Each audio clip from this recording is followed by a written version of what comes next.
Todas estas actitudes, la envidia, los celos, la amargura, el espíritu no perdonador y vengativo, y el espíritu crítico y chismoso, nos contaminan y nos impiden ser santos delante de Dios. Son tan malas como la inmoralidad, la embriaguez y el libertinaje. Por consiguiente, debemos esforzarnos diligentemente para erradicar estas actitudes pecaminosas de la mente.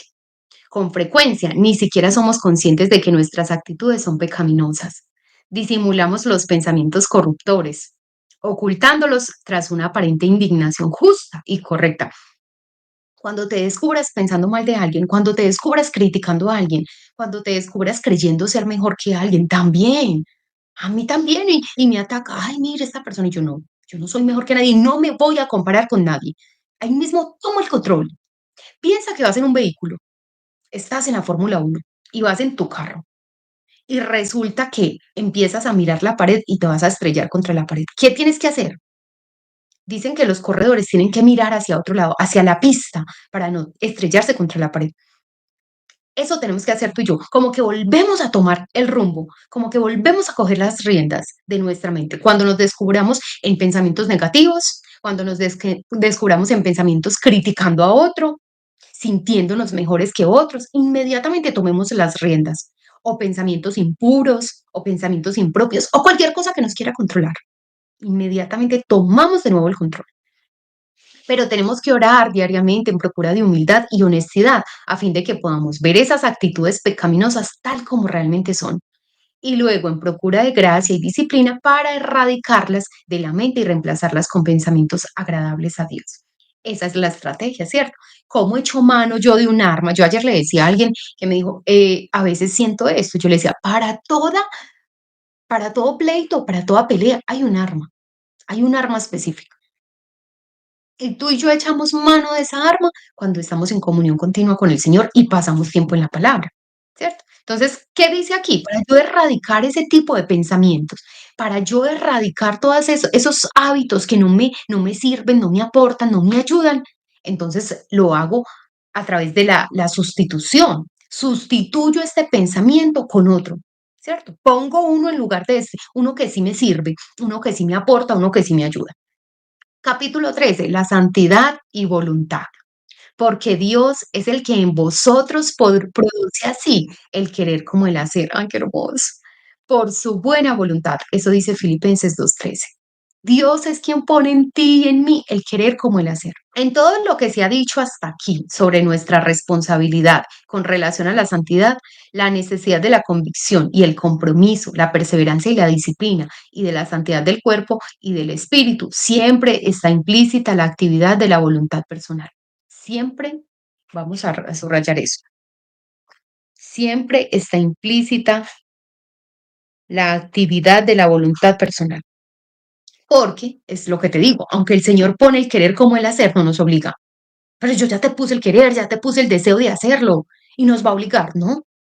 No, no, no, no, no, Él no nos obliga. Tú y yo tenemos todavía esa voluntad. Ese es el libre albedrío del que habla la palabra de Dios. Es la voluntad la que en última instancia hace de cada elección individual sobre si hemos de pecar o obedecer.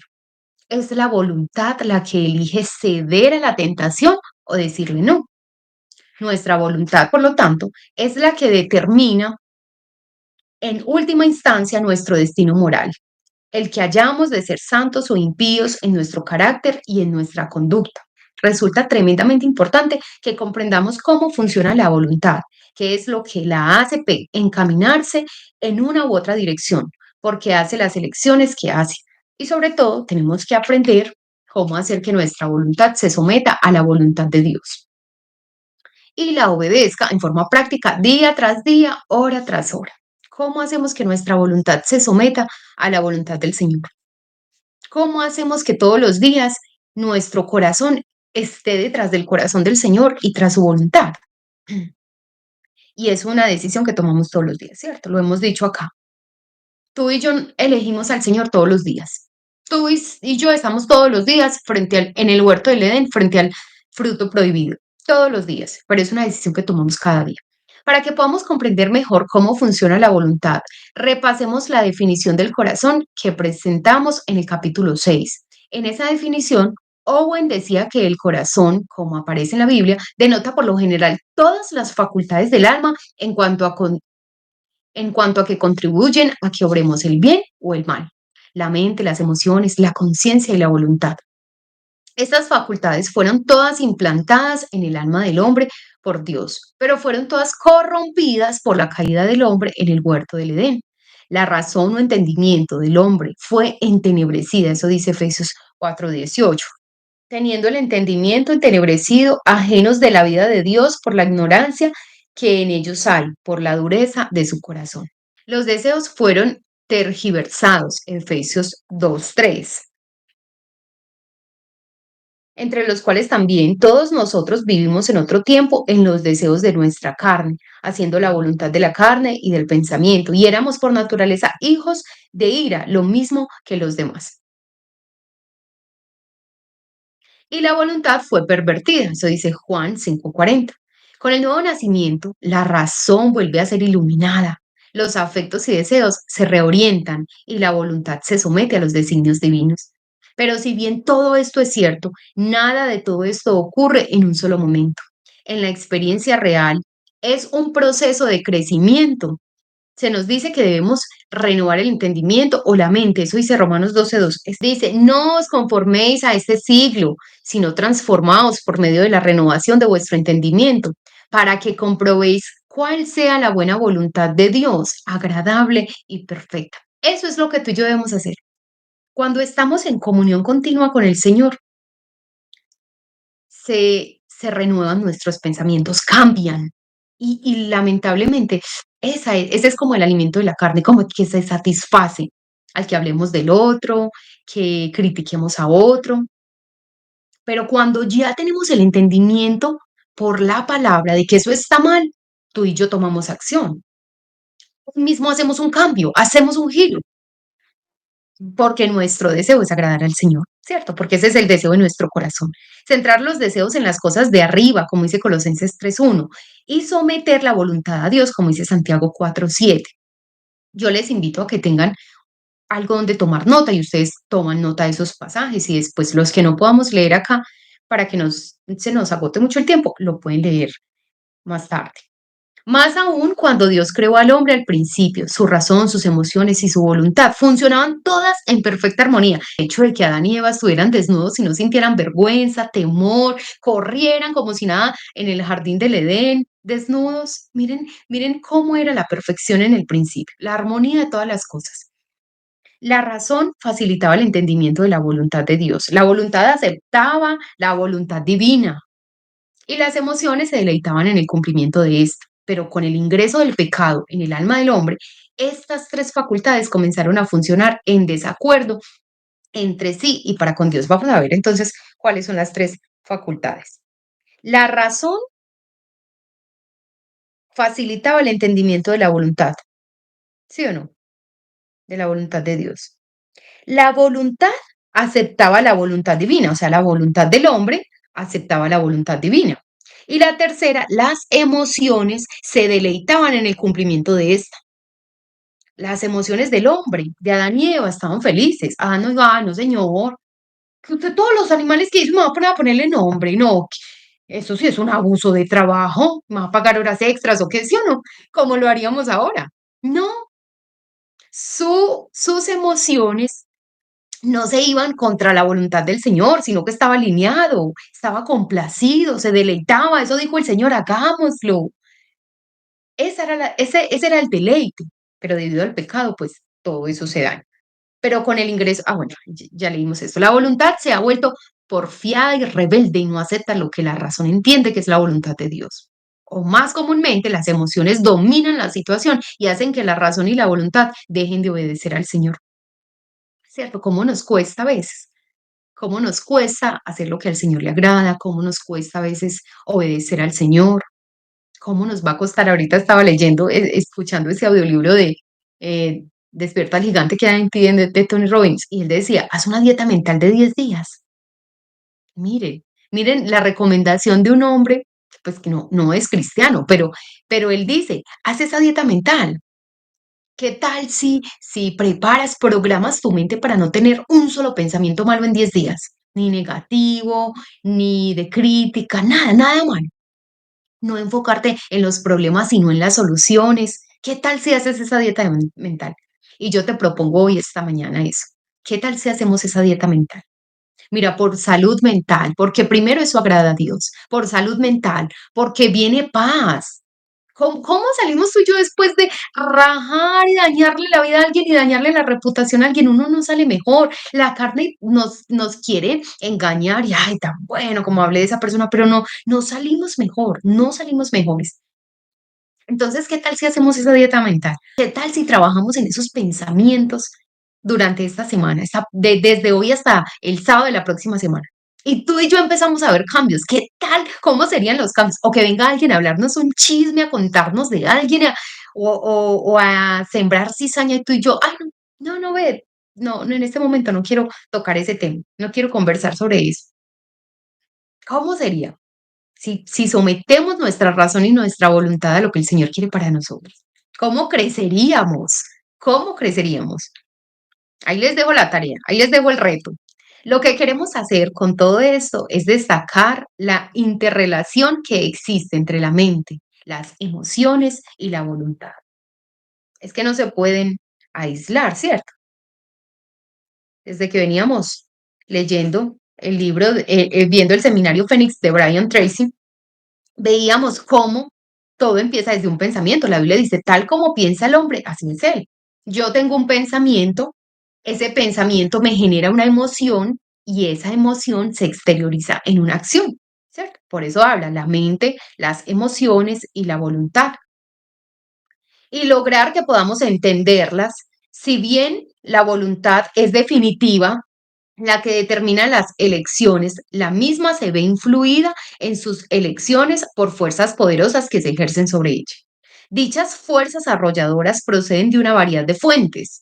Puede tratarse, en algunos casos, de las sutiles sugerencias de Satanás y de su sistema mundano, como dice Efesios 2:2, en los cuales anduvisteis en otro tiempo siguiendo la corriente de este mundo, conforme al príncipe de la potestad del aire, el espíritu que ahora opera en los hijos de desobediencia, o de la influencia perversa que ejerce sobre nosotros, nuestra propia naturaleza pecaminosa, como dice Santiago 1:14, ¿cierto? Porque no siempre el ataque viene de Satanás, no, miren, a veces todo es la culpa de Satanás. Eso fue el diablo, eso fue el decía el pastor Marco, llega tarde el espíritu de llegar tarde me hizo llegar tarde. Y cualquier cosa le echamos la culpa al diablo. No, es que también tenemos una naturaleza pecaminosa, un cuerpo corrompido que también quiere hacer de las suyas y no quiere hacer la voluntad del Señor. Entonces, Santiago 1:14, entonces, Efesios nos habla del poder y la influencia que ejerce Satanás y el mundo sobre nosotros, ¿cierto? Cuando salimos a la calle, miren, yo le decía a mi esposo, esta semana mi suegra nos invitó a almorzar a comer por nuestro cumpleaños, a él y a mí. Y llegamos acá, yo le decía: "Ay, mi amor, qué difícil para los hombres, porque la verdad, estas chicas de ahora no se visten. Hay muy poca ropa, usan muy poca ropa. Y para un hombre que no ama a Dios y no se le da nada a mirar y deleitarse, e imaginarse todas las cosas del mundo, no hay problema. Y quizás para ti y para mí tampoco haya problema. Tú digas, ay, pero Chelsea, ¿cuál es la exageración? Quizás no haya problema para nosotros porque se volvió algo muy natural. Ver las niñas semidesnudas prácticamente. Es que niñas con unos chores que se les veían la mitad de la cola.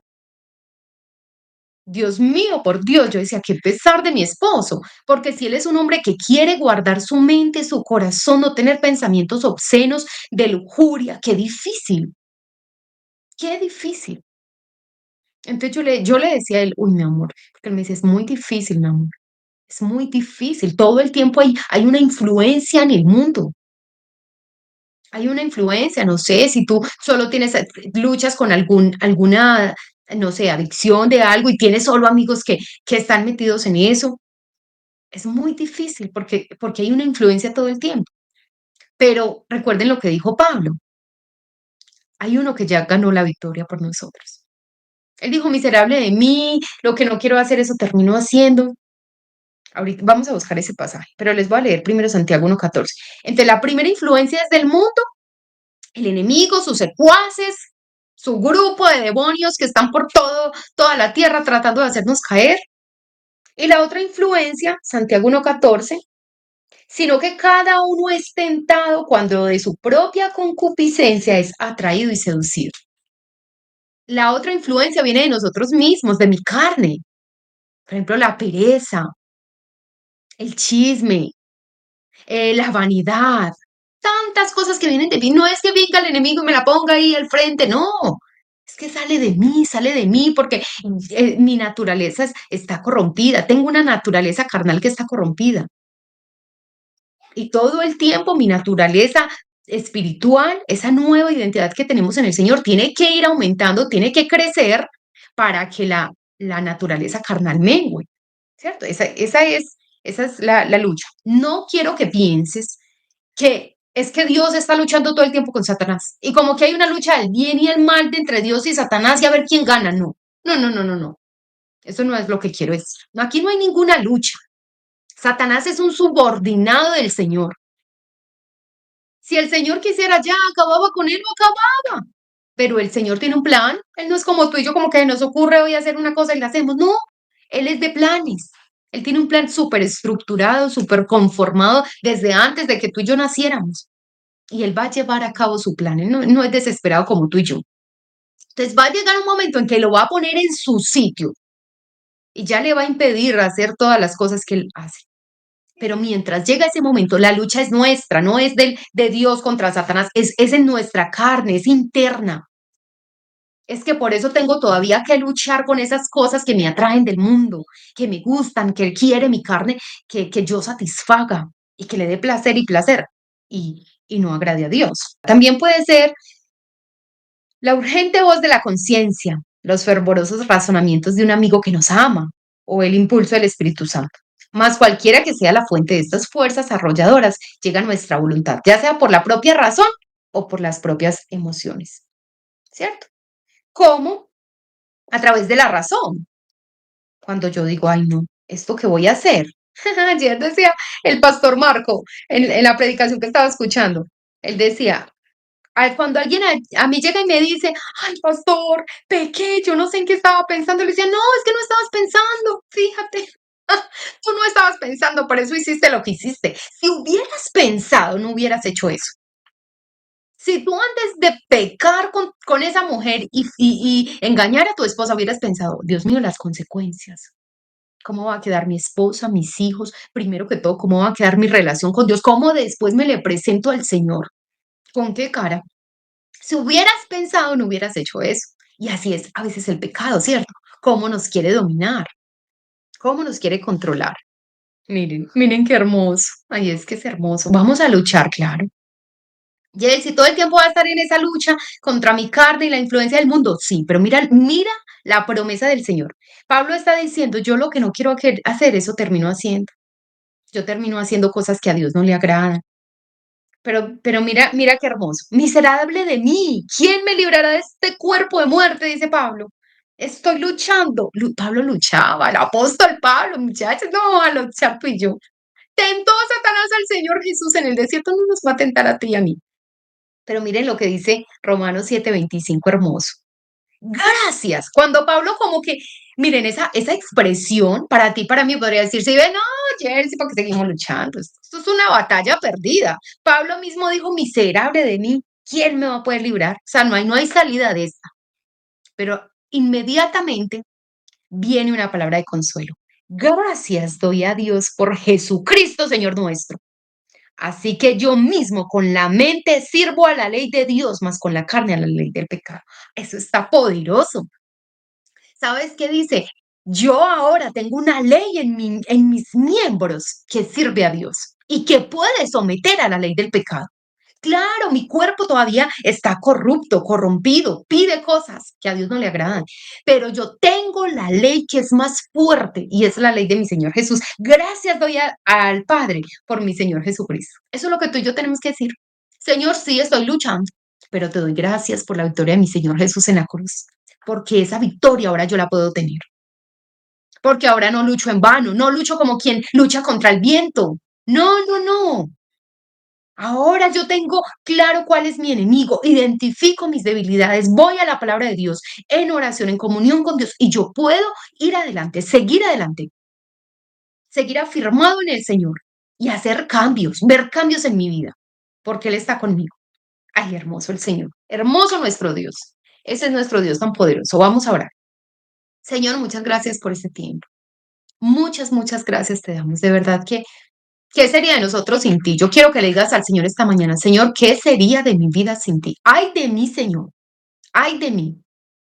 Si teniéndote en mi vida, Señor, si queriendo agradarte, todavía mi carne quiere desviarse, todavía la influencia del enemigo viene y me ataca, Señor, ¿qué sería de mí sin ti, mi Señor? ¿Dónde estaría?